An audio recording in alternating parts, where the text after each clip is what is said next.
उन पर कृपा हुई तुम्हारी ठाकुर जी की। अभी वो धरा नाम से गए, उनकी याद में उनकी गाई हुई दो पंक्तियां। इसके बाद कथा को गति प्रदान करूं। अरे मुरलिया वाले रे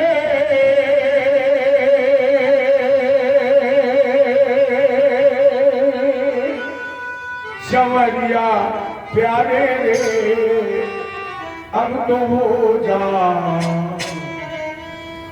अब तो हो जा मेहरबान मुरलिया वाले रे, अब तो हो जा मेहरबान मुरलिया वाले रे, अब तो हो जा मेहरबान मुरलिया वाले रे, अब मुरलिया वाले रे संवरिया प्यारे रे, मुरलिया वाले रे संवरिया प्यारे रे।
जुदाई का जहर पीकर जिए जा रहा हूँ, मुरलिया वाले रे सावरिया प्यारे रे, मुरलिया वाले रे सावरिया प्यारे रे, मेरा दिल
श्याम किसी की सूरत से नहीं मिलती सूरत तेरी।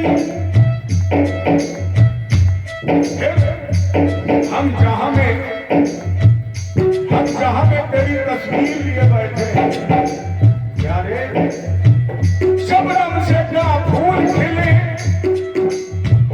शबनम से क्या फूल खिले, जब तक बरसात न हो तेरी तस्वीर से क्या दिल भरे, जब तक मुलाकात न हो तेरी तस्वीर से क्या दिल भरे, जब तक मुलाकात न हो जब उससे है।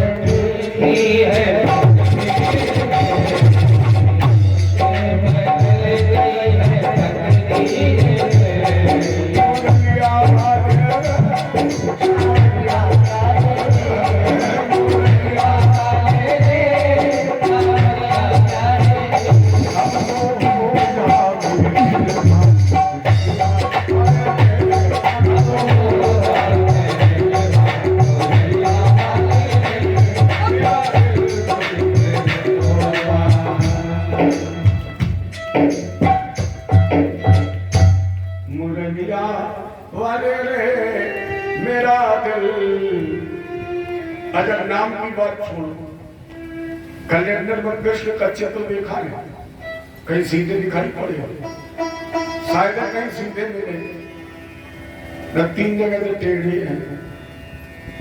इस सीधे शरीर में वो कृष्ण का टेढ़ा आकार बसेगा नहीं। कब बसेगा? अतिशय। जब अतिशय रगड़ करोगे तब बसेगा। अगर बस गया तो अतिशय रगड़ कर लेना निकलेगा नहीं। जैसे आपको एक घड़ा दिया जाए मटकी, इसका मुंह बिल्कुल सीधा होता है, और एक आपको गुड़ की बट्टी दी जाए, जानते गुड़, एक जौ भर बड़ा केवल बट्टी उस घड़े के मुख से एक जौ भर बड़ी हो, ज्यादा नहीं, थोड़ी, और आपसे कहा जाए कि बट्टी फूटने ना पाए और घड़ा टूटने ना पाए, इसके अंदर चली जाएगी, जाएगी जाएगी। अरे मास्टर साहब तुम तो कथा सुन चुके हो, जाएगी कैसे जाएगी? गुड़ को उस मटकी के मुंह पर रखो, धीरे धीरे घुमाओ, धीरे धीरे ठोको, और जब बहुत दबा के उसे धीरे धीरे घुमाओगे तो क्या होगा? जो थोड़ी बहुत बट्टी इधर उधर है वो छिल जाएगी, अंदर चली जाएगी। अब निकाल के दिखा दो, जा सकती है, निकल किसी तरह नहीं सकती। उसी तरह फंसा लो ना कृष्ण को, थोड़ा धीरे धीरे घुमाओ, अतिशय रगड़ करो, और जब अतिशय रगड़ करोगे अंदर चला जाएगा तो फिर टेढ़ा हो जाएगा, और जब टेढ़ा हो जाएगा रगड़ तो है नहीं कि खींचो तो सीधी हो जाएगा, वो तो इधर उधर फंस ही जाएगा। और अगर इधर उधर फंस गया फिर तुम खूब निकालना, प्यारे कभी निकलेगा, या तो गुड़ फूट जाएगा या वो घड़ा टूट जाएगा। इसी तरह जब कृष्ण फंस जाएगा तो फिर या तो घट टूट जाएगा। अगर आप बताओ कृष्ण को बसाकर अगर घर टूट गया तो घट नहीं टूट जाएगा, प्यारे आवागमन का बंधन ही छूट जाएगा। इसलिए उससे बसाइए। मेरा मतलब ये कि जो भी गया वो लौटा ही नहीं, क्योंकि अंदर बच गया, कृष्ण राम राम सत्य हो गया। 5 वर्ष की उम्र में आकाश को भगवान ने माना, लेकिन ये घटना ग्वालों ने 1 साल के बाद बताई। राजा परीक्षित ने कहा महाराज मुझे बड़ा बहुत कौतूहल हो रहा है, ब्रह्मण कालांतरम कृतम तत्कालीनम कथम भवे, ये घटना तुरंत क्यों नहीं कही? तद गुरु में महायोगेंद्र, बताइए गुरु जी ब्रह्मण कालांतरम कृतम। सुखदेव जी ने कहा कि जब आकाशों को भगवान ने माना तो विशाल सर्प बन करके गया, दृष्टावतार दशम सर्वे मत्वा वृंदावन। जब भगवान ने इसके पेट में जाकर इसका उद्धार किया, दोपहर हो गई थी, सबने अपना अपना भोजन निकाला, भोजन करने लगे। और कन्हैया के पता नहीं मन में क्या आया कि अपना भोजन को पीछे कर दिया, ग्वालों का जूठा भोजन। ब्रह्मा जी ये दृश्य देख रहे थे। ब्रह्मा जी ने कहा यह कैसा क्रम, जो ग्वालों का झूठा भोजन छीन छीन कर खा रहा था, अच्छा, हमारे कन्हैया का एक विशेष गुण है, आपके अंदर अहंकार का अंकुरण हुआ कि भगवान ने खाद पानी, क्योंकि जितनी जल्दी पेड़ बढ़ेगा उतनी जल्दी फूलेगा, उतनी जल्दी फलेगा, और जितनी जल्दी फल जाएगा उतनी जल्दी नष्ट भी हो जाएगा। तो जैसे ब्रह्मा जी के अंदर अहंकार का अंकुरण हुआ, ठाकुर जी ने क्या किया, वो झूठा भोजन भी छोड़ो, एक ग्वाले ने निवाला उठाया और मुंह में रखना चाहता, भगवान ने बीच ही में उंगली डाल दी, मुंह में उंगली डाली, निवाला उसके मुंह से निकाला और अपने मुंह में रख लिया। ब्रह्मा जी ने कहा हो नहीं सकता, ये ब्रह्म नहीं हो सकता, इसलिए गौओं का बछड़ों का अलग कर दिया। और कन्हैया जब गौ में बछड़े ढूंढने गए तो ब्रह्मा जी ने ग्वालों को भी उठा दिया। कन्हैया ने देखा अपने उदर में, तो बेटे उदर में संपूर्ण ब्रह्मांड है, अंदर झांक के देखा, आहा ब्रह्मा जी का खेल है। तो भगवान ने उतनी गौ में उतने बछड़े, उतने ग्वाले, विशेषता क्या थी, किसी के कपड़े का रंग नहीं बदला, कोई गाय अपने खूंटे को नहीं भूली और कोई बछड़ा अपने जन्मदाता मां को नहीं भूला। एक दो दिन नहीं, 365 दिन। भगवान सुखदेव जी को थोड़ा कष्ट हुआ, सुखदेव जी ने कहा देखो ना मेरे कन्हैया की व्यवस्था, खुद चल रहे हैं, खुद चला रहे हैं, गम में अगर भागती हैं तो खुद डंडे से पीट लिया।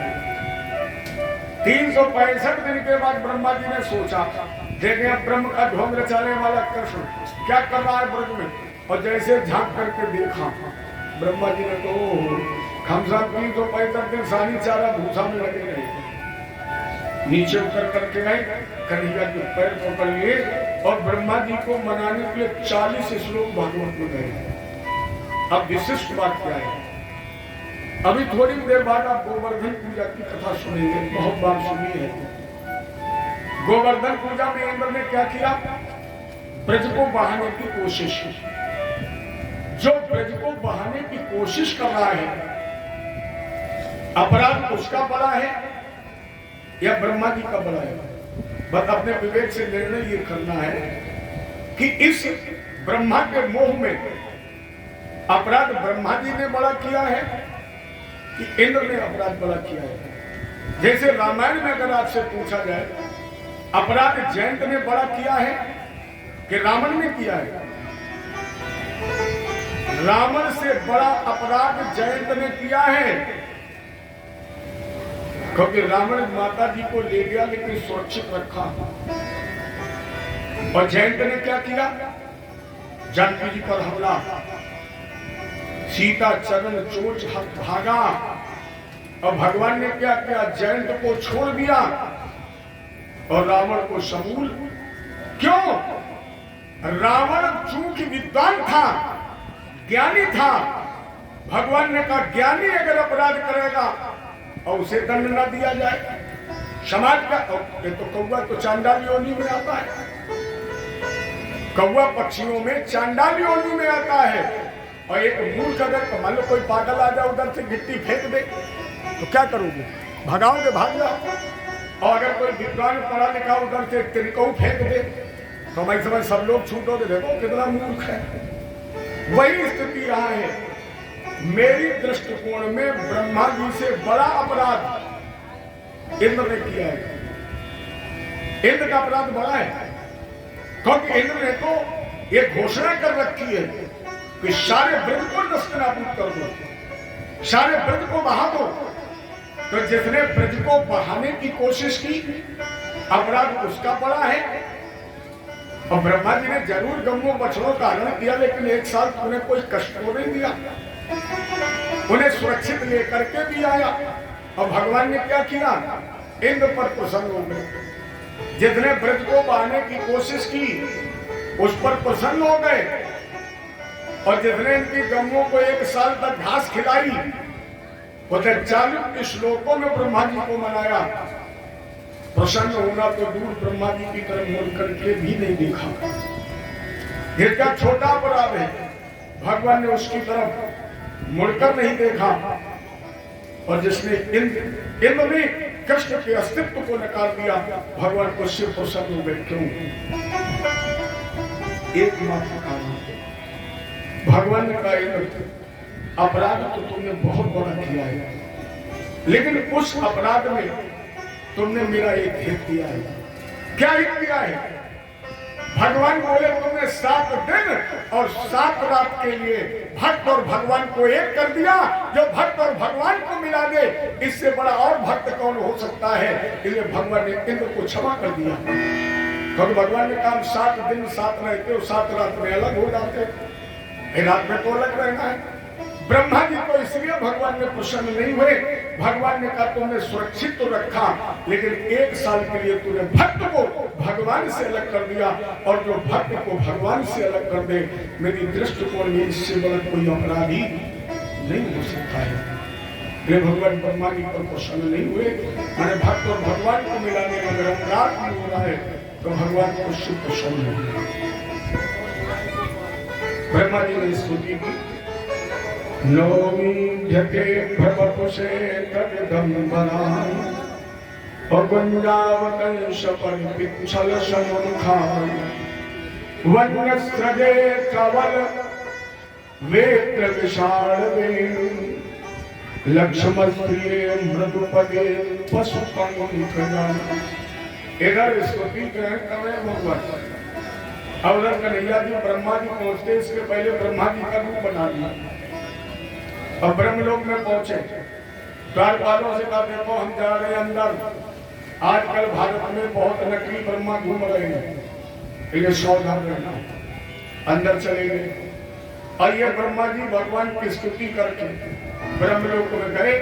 और इन्हें क्या पता, अंदर घुसने लगे। चौकीदार बोले ए चावनी वाले कहाँ जा रहे, चल बाहर। ब्रह्मा जी बोले पागल हो, हम ब्रह्मा हैं, पहचान नहीं गए ब्रह्मा। द्वारपाल बोले ये नकली ब्रह्मा कैसा पहुंचिया बन के आया है। अगर हमारे ब्रह्मा ने बता के जाते तो उनको धोखा खा जाता। बिल्कुल वैसे ही बन के भलाई से में लौट जाओ, चलो। ब्रह्मा जी बैठ के रोने लगे। चौकीदार बोले ड्रामा भी कर लेते हो, नकल भी करते हो और रोते भी भाग जाओ। ब्रह्मा जी बोले एक मदद कर दो। क्या? बोले अपने ब्रह्मा से कह दो तू हमसे बात करना, हमें दर्शन करा दो। चौकीदार बोले ऐसे दर्शन नहीं होंगे गेट के बाहर, पहले मंदिर से परमिशन ले आए। एक परमिशन के लिए गया, दूसरा वही ड्यूटी पे खड़ा रहा। सोचा कहीं ऐसा ना पीछे चले गए, वो रखाई बैठा रहा। अंदर गया चौकीदार, प्रणाम किया ब्रह्मा जी को। प्रभु आपने ठीक बताया कि आज तो भारत में नकली भगवान की हवा चल रही है, और अगर तुम पहचान न बता देते तो हम तो धोखा ही खा जाते। तुम्हारे जैसे 4 मुंह हैं और तुम्हारे ऊपर 4 मिनट बाद आ रहा। भगवान ने कहा भगाया कि नहीं भगाया? द्वारपाल बोला महाराज जी भगाया तो बहुत, लेकिन वो जा ही नहीं रहा है, जबरदस्ती दरवाजे बैठा है। अब बताओ ब्राह्मण वेश में है, अब हम ज्यादा क्या करें? बोले तो कुछ कहा है? द्वारपाल बोला हाँ। क्या? बोले कहा है कि मुझे अपने ब्रह्मा से मिला दो। भगवान बोले तो तुम बाहर जाओ और नकली ब्रह्मा को अंदर भेज दो। और जैसे नकली ब्रह्मा अंदर गए, उस समय वहां भगवान ब्रह्मा के रूप में नहीं थे, चतुर्भुजी स्वरूप शांताकारं भोजन शयनं शेष शैया पर चतुर्भुजी रूप में ब्रह्मा जी ने फिर प्रणाम किया। प्रभु आपके परे रूप को कौन जान सकता है? सब आपकी माया के गुणों से ही तो बने। मेरा अपराध क्षमा करो, लगन तुमसे लगा बैठे, अब जो होगा देखा जाएगा, तुम्हें अपना बना बैठे। ठाकुर जी अब होगा देखा जाएगा, कभी डर था कि ये दुनिया हमें बदनाम कर देगी, लेकिन अब शर्म सब बेच खा बैठे, शर्म सब बेच खा बैठे, जो होगा देखा जाएगा। तब भगवान प्रसन्न हुए। तो इन ग्वालों को ये पता ही नहीं था कि कन्हैया की माया है। इन्हें तो ऐसा लगा कि आज ही कृष्ण ने आधा सबको मारा है। इन्हें घर घर ये चर्चा हुई। इसके बाद हमारे श्याम सुंदर सरकार ने काले नाग को ना था। देखो कल मैंने आपसे निवेदन किया था कि भगवान के अवतार के 4 कारण हैं। सबको याद है, सभी लोग जानते हैं 4 कारण। एक पंचम कारण भी है, 5वां, और वो कारण है प्रकृति जब जब असंतुलित होती है, जब जब पर्यावरण में प्रदूषण होता है, तब तब भगवान इस धराधाम पर प्रकट होता है। क्योंकि मानव प्रकृति को नष्ट तो कर सकता है, मानव प्रकृति से छेड़छाड़ तो कर सकता है, मानव प्रकृति को अशुद्ध कर सकता है, पर्यावरण में प्रदूषण फैला सकता है, लेकिन मानव प्रकृति के तत्वों को शुद्ध नहीं कर सकता बगैर भगवान नहीं कर पाता। छेड़छाड़ तो सब करते हैं, सब नष्ट करने की कोशिश करेंगे। जितने लोग बैठे हैं अपने माता पिता के लगाए हुए, बाबा के लगाए हुए बागों को कटवा दिया, एक पेड़ लगा पाए? कटवा डाला, नहीं लगा पाए, अशुद्ध कर दिया प्रकृति को। तो हमारे ठाकुर जी ने प्रकृति के इन 5 तत्वों को शुद्ध किया है, एक एक तत्व शुद्ध किया। प्रकृति में तत्व कितने हैं? 5, क्षेत्रजल, पावक, गगन, समीरा। और जो लोग प्रारंभिक चरण से कथा सुन रहे होंगे उन्होंने सुना होगा कि भगवान ने तृणावर्त नाम के दैत्य का उद्धार किया, और तृणावर्त बनकर क्या गया? चक्रवात स्वरूपेण, माने तृणावर्त हवा का प्रदूषण था, इसे भगवान ने मारा, हवा शुद्ध की। और इसके बाद भरत चरित्र में हमने आपको बताया था, कृष्णामृते भक्षित, भगवान ने मिट्टी खाई, मिट्टी खाकर भगवान ने भूमि तत्व को शुद्ध किया है। और अब किसको नाथने जा रहे हैं? नाग को। और ये नाग कहाँ रहता है? जल में। अच्छा बताओ, करिया नाग कभी पानी में रहता है? इसके मतलब ये नाग जल का प्रदूषण है। भगवान ने कहा जल ही जीवन है, इसलिए जल को शुद्ध करने के लिए भगवान ने इस नाग को नाथ दिया, जल तत्व को शुद्ध किया। अब कितने बचे? 2, उसमें बचा अग्नि और आकाश। इसीलिए शायद भगवान को जगत गुरु की उपाधि मिली है। आप इतिहास बता करके देखना, भगवान कृष्ण के पहले विश्व में कोई जगत गुरु नहीं था।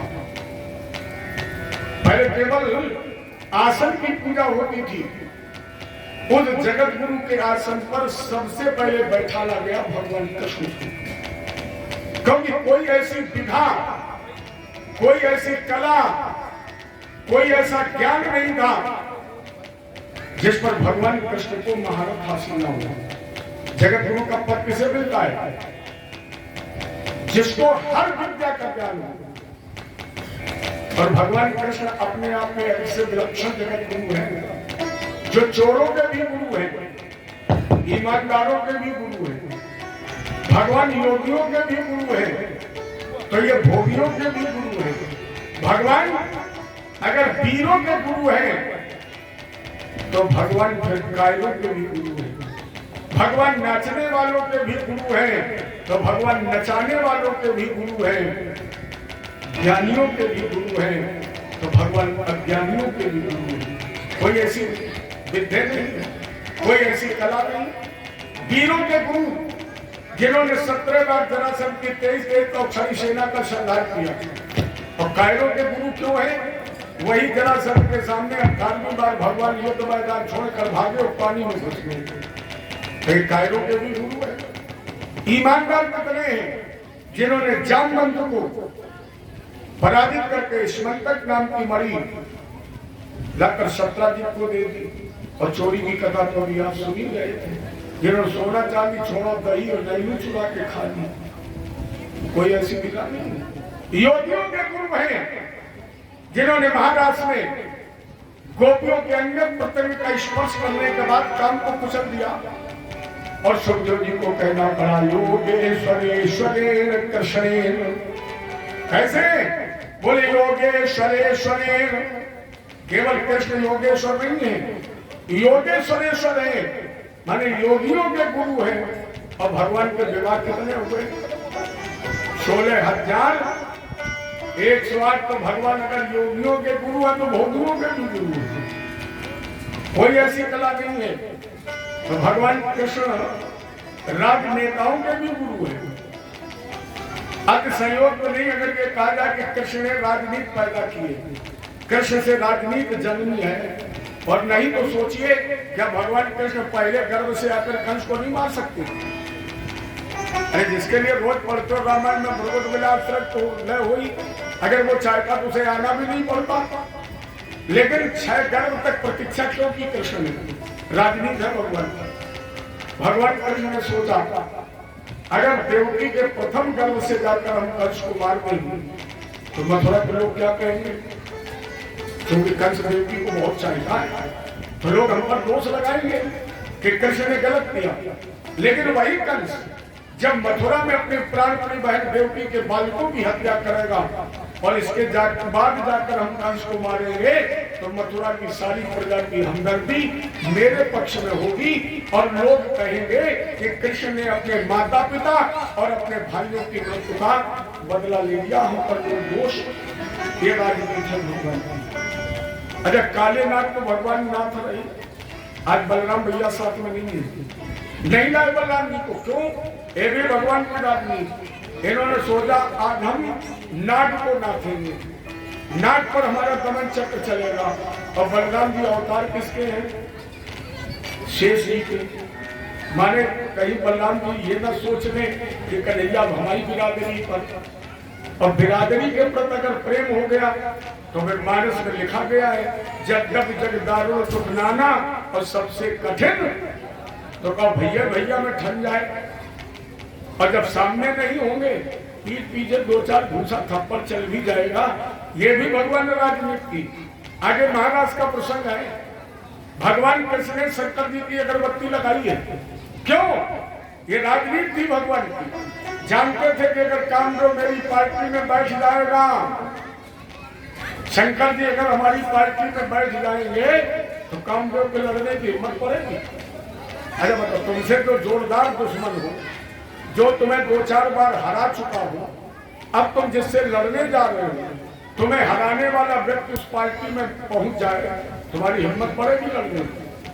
तो भगवान कृष्ण ने सोचा अगर भोलेनाथ बैठ जाएंगे हमारी पार्टी में तो कामदेव की हिम्मत नहीं पड़ेगी लड़ने की।